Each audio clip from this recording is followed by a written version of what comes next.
Hope Channel TV. Tout de suite, le journal.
C'est l'heure de vous informer sur Hope Channel Télévision, mesdames et messieurs. Bienvenue au sommaire de cette édition du journal.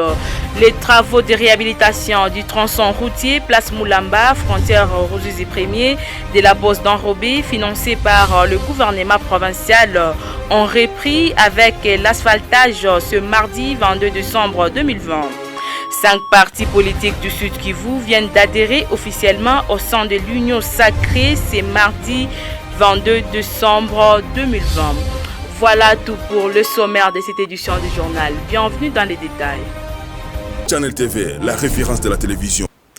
Poursuite à Bukavu sur le tronçon routier Place Moulamba, frontière de la Bosse d'Enrobé, financé par le gouvernement provincial. L'entreprise rwandaise chargée de l'exécution de ces travaux a repris avec l'asphaltage de cette route. Suivez ces reportages de Pascal Migo.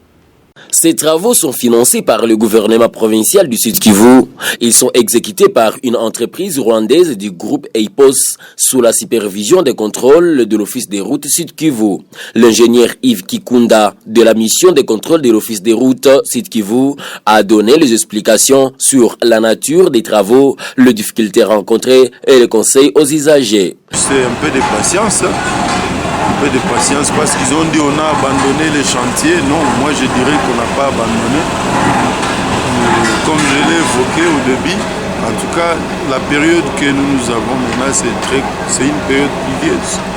Raison pour laquelle ils pêchent abondamment. Alors les matériaux étaient mouillés, mais on a eu quand même d'autres mesures.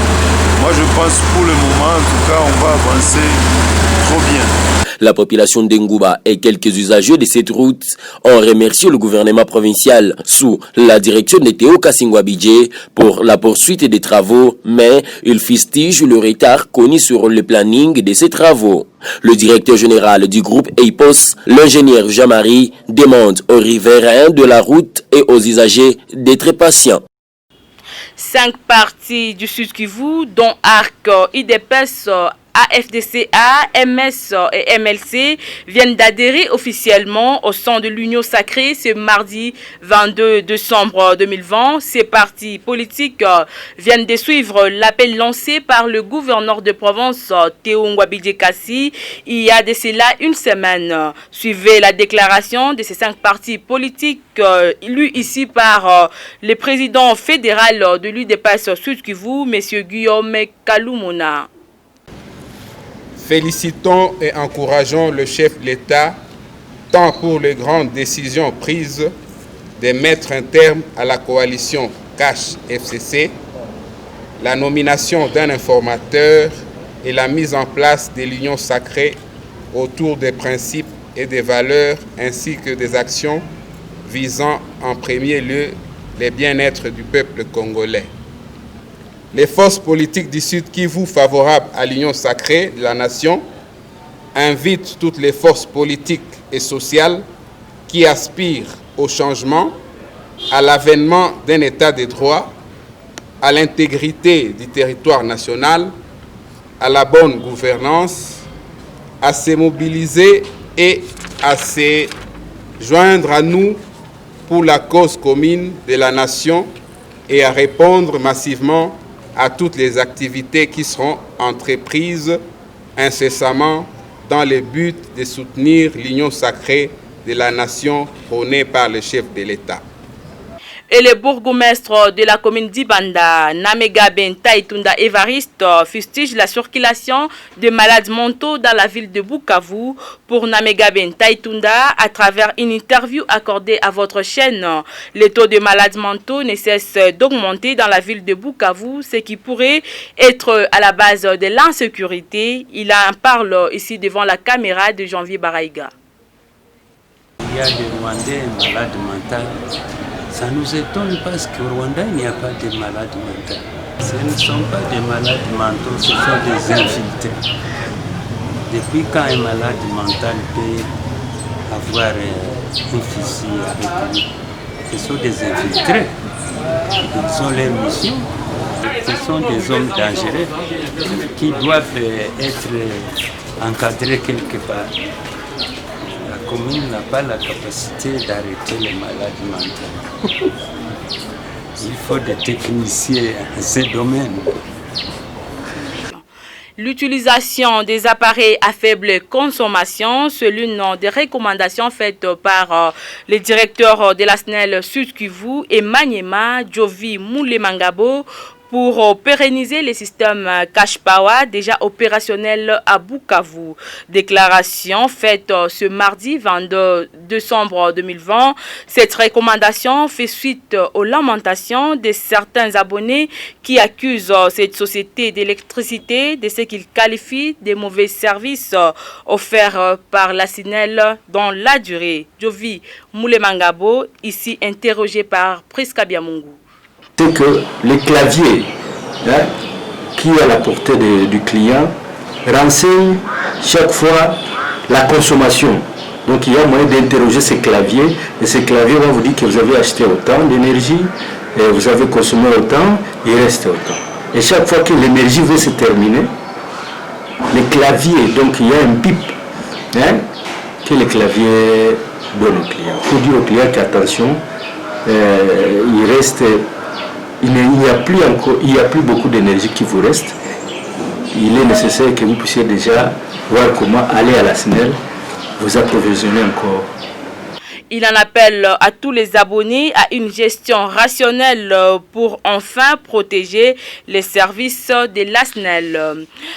Entre-temps, une équipe de sensibilisation sur l'utilisation des Cash Power est déjà sur terrain, déclare notre source. Si les clients utilisent les appareils essentiels, son énergie doit faire beaucoup de jours. Pourquoi? Parce qu'il n'y a pas surconsommation. Donc il est question que chaque fois que les clients achètent son énergie, qu'ils éteignent tous les appareils qui ne sont pas nécessaires et qu'ils utilisent cette énergie d'une manière contrôlée. C'est question que les clients soient informés et qu'ils utilisent les appareils à faible consommation. Restituer la mission de supervision virtuelle de la Banque mondiale au PFCGL du 2 au 4 décembre 2020 et effectuer une visite évaluative de l'avancement des travaux de construction du bâtiment qui abritera les services transfrontaliers à la frontière Ruzizi 1er et l'objectif de la réunion tenue ce mardi 22 décembre 2020 par les comités techniques provinciaux des facilitation du commerce transfrontalier dans la salle de réunion du bureau du PFCGL à la Botte en commune d'Ibanda. Suivez ces reportages.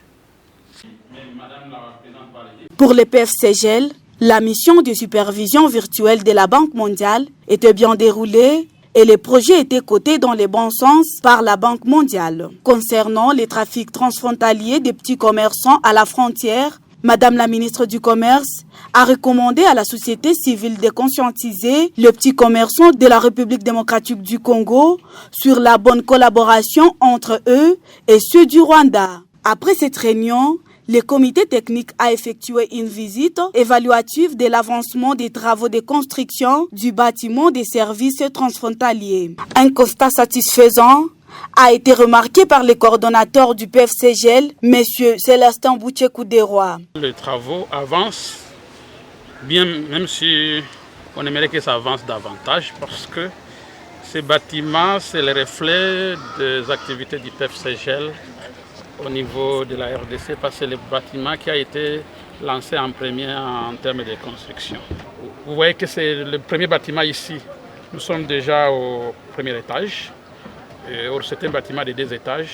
Vous voyez qu'il y a aussi même des colonnes qui sont en train de monter pour la deuxième dalle et en cours de construction. C'est une très bonne chose pour nous parce que nous travaillons beaucoup pour les commerçants transfrontaliers.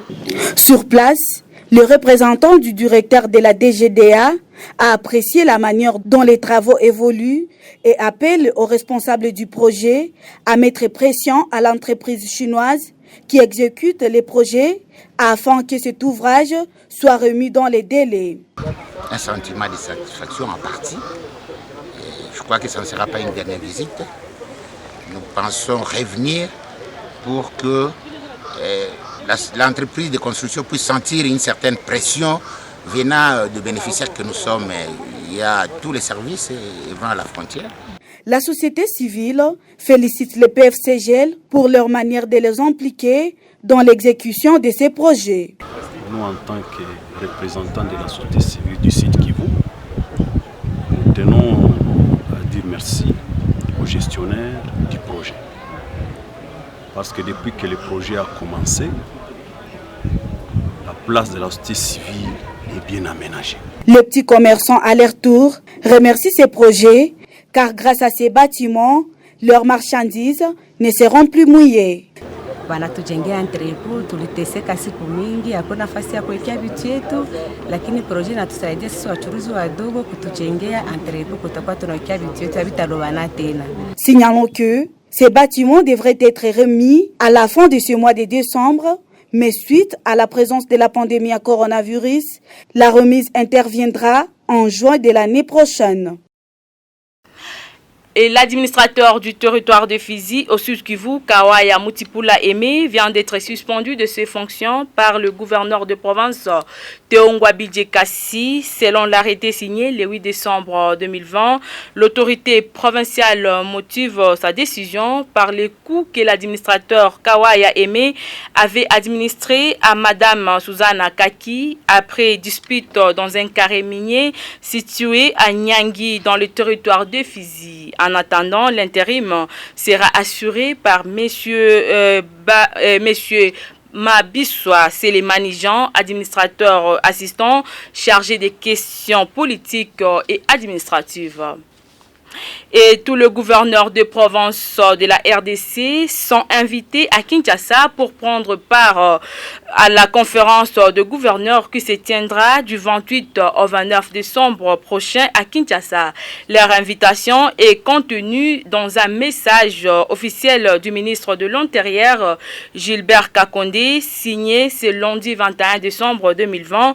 Le ministre qui dit transmettre les instructions du président de la République indique que cette conférence devra se tenir dans la capitale avec comme thème la gouvernance de province dans l'environnement démocratique actuel, défis et opportunités. Parlons santé, les bilans journaliers de nouveaux cas de Covid-19 demeurent en hausse en RDC. Le lundi 21 décembre 2020, 141 nouveaux cas confirmés ont été rapportés dans 3 provinces, dont 135 à Kinshasa, 3 à l'Équateur et 3 au Sud Kivu. 76 nouvelles personnes sont en outre sorties guéries, dont 69 à Kinshasa et 7 au Nord Kivu. Un communiqué dans cette édition du journal, le gouverneur de la province du Sud Kivu porte à la connaissance de toute la population du Sud Kivu que suite à la résurgence de la deuxième vague de la pandémie à coronavirus, plusieurs mesures barrières ont été prises par le chef de l'État. L'instauration du couvre-feu de 21h à 5h du matin, l'application stricte des gestes barrières, notamment le port des masques, la distanciation physique, les lavages de mains et la prise de température, l'interdiction de marchés publics, des productions artistiques et des kermesses, l'interdiction des cérémonies festives et des réunions de plus de 20 personnes, la poursuite de compétitions sportives à huis clos, les transports des dépouilles mortels directement au lieu d'inhumation sans aucune cérémonie, le fonctionnement des églises et des débits des boissons avant le couvre-feu en respectant scrupuleusement les gestes et barrières. Les respects stricts de mesures barrières dans les lieux publics et privés, à savoir les véhicules, les trains, les avions, les motos et les bateaux, les reports à une date ultérieure de la reprise des cours au niveau de l'enseignement supérieur et universitaire, les débuts anticipés des vacances scolaires à partir du vendredi 18 décembre 2020, la poursuite des tests obligatoires pour les voyageurs internes, ceux en provenance de l'étranger, ainsi que ceux en partance pour l'étranger, la circulation pendant le couvre-feu de personnes munies de l'autorisation spéciale de l'autorité provinciale, à l'exception des personnes se trouvant dans la situation d'urgence sanitaire, le contrôle strict de l'application de la présente mesure par la police nationale congolaise. Le gouverneur de province demande donc à la population du Sud Kivu d'appliquer strictement ces mesures et de s'y conformer sans faille sous peine pour les récalcitrants de se voir sévèrement sanctionnés. Fait à Bukavu le 21 décembre 2020, signé par le gouverneur Théo Ngwabidje-Kassi. Et c'est par ces communiqués que nous mettons fin à cette édition du journal. Merci à vous de l'avoir suivi et bonne suite. Au revoir.